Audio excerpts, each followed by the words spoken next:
working on a caprese salad. It's a side dish that I serve often throughout the year, especially when I can find a really good tomato. People always love a good caprese salad, and I've had a lot of people ask how I make them because they think they're kind of a showstopper, but yet I can't tell you how easy they are. And so this is how I make a caprese salad. I usually make mine a few minutes before dinner. If I do a round platter, I kind of stagger it in a circle. If I do a rectangle, I just layer it all the way down. I found these really great looking tomatoes at the store today. I love heirloom tomatoes.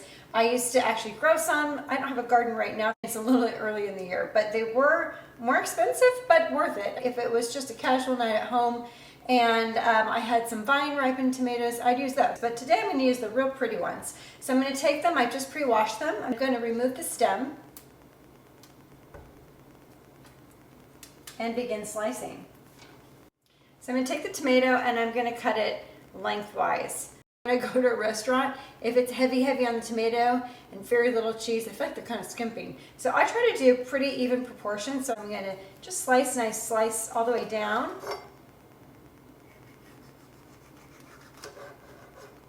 It's so pretty. I'm going to just put this end aside. And right now I have really beautiful tomatoes. I have 4. They just are really pretty, like a flower. Now I'm going to do the yellow tomato. I'm just going to slice off the end, and I'm just going to get rid of that. That's a little slippery on the plate. I like them to sit really nice and even, so I'm just going to give it a flat base and start from there. The other tomato was pretty flat on the bottom, but if your tomato has a rounded bottom, just kind of flatten it off so it's a nice even flat surface. I think it just works better on the platter. So we have 4 here and 4 of those. And I'm gonna, this one's a nice flat bottom. I don't really need to bottom it out. See how it lays really flat?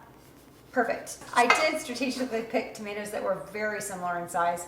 You don't have to do that. It doesn't have to be matchy-matchy on your plate. I have fresh buffalo mozzarella already in my bowl. I just bought a log that was pre-sliced. You can certainly slice it yourself.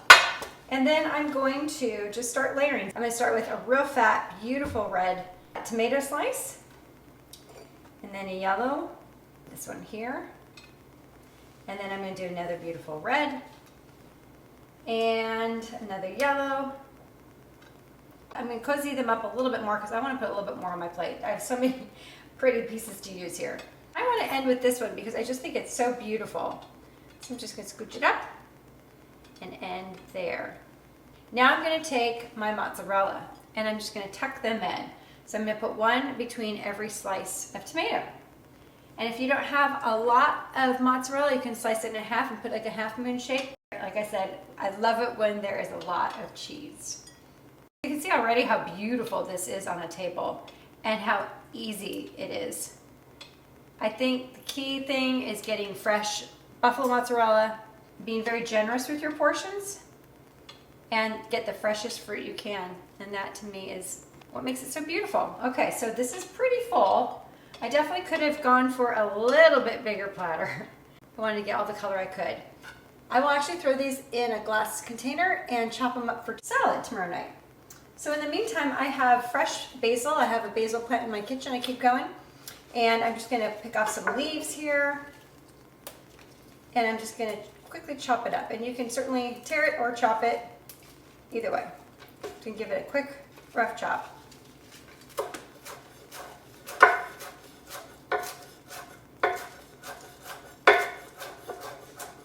Okay, and I'm going to take this and just sprinkle it over the top and all around. It smells so good. And you know, we really do enjoy having the salad in the wintertime because there isn't a lot of color. I'm going to drizzle a little bit of olive oil. Extra virgin olive oil is what I have here. And I'm just going to drizzle it up and down, and then a quick zigzag. Presentation's everything, isn't it? And then I'm going to throw some balsamic on it. Make sure and shake it up. I notice really good balsamics, especially stick on the bottom. They're so thick, but they're really, really great. So this I'm just going to quickly drizzle back and forth. Okay? Maybe one more quick. Okay, I don't want to go too heavy. I think it starts to look a little murky and mucky if you get too much. I love this ingredient. I go back and forth on whether I use it or not. It's just a little bit of a sweet, thick balsamic glaze. You don't really need it when the tomatoes are fresh and sweet, but it's just a little something extra. And also I think it's really beautiful. So it's just a real thick balsamic. And since I already did put some balsamic, I'm gonna go very light. I'm gonna just do a quick zigzag back and forth for presentation. And then if you want, you can also just do a dot on your plate here, there maybe, just kind of some dots, just to be pretty. And the final touch is just a little bit of fresh ground pepper and a pinch of salt. Then there you go, a wonderful side dish for any night, whether it's hosting friends for the weekend or an average night at home.